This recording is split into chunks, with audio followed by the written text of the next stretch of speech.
Okay, Christy, so not only do you give us the forecast every morning, well, not every morning. When you fill in for Miles, you do it in the morning. You normally do it in the evenings. Anyway, you also find yourself going out and telling us more information that we can do with our furry friends. That's right. And this week I went out to check out an off-leash dog park in Smithfield.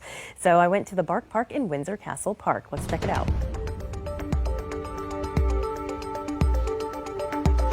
This is a beautiful park to take your pup, one of my favorites so far. There's tons of space to run and a variety of things to do. This park is separated into two sections, one for registered users and one for visitors. So even if you're just a traveler passing through for the day, your dog can still stretch their legs.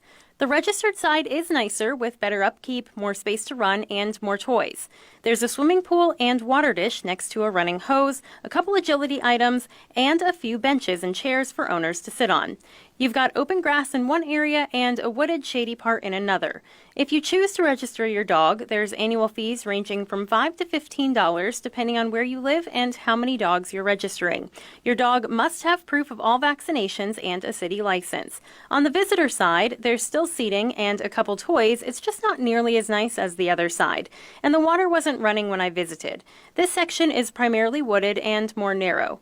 If your dog or family still needs more exercise after visiting the Bark Park, there's beautiful trails to walk around and a kids' playground nearby in Windsor Castle Park.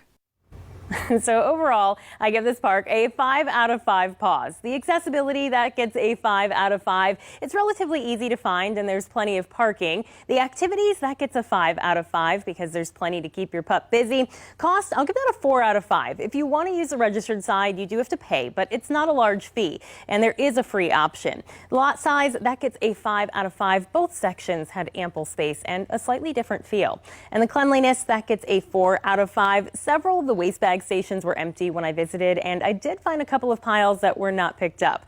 Visual appeal, I'll give that a 5 out of 5. There's beautiful views and paths all around the park. I highly recommend checking out the Bark Park in Windsor Castle Park for a peaceful experience and a nice city escape.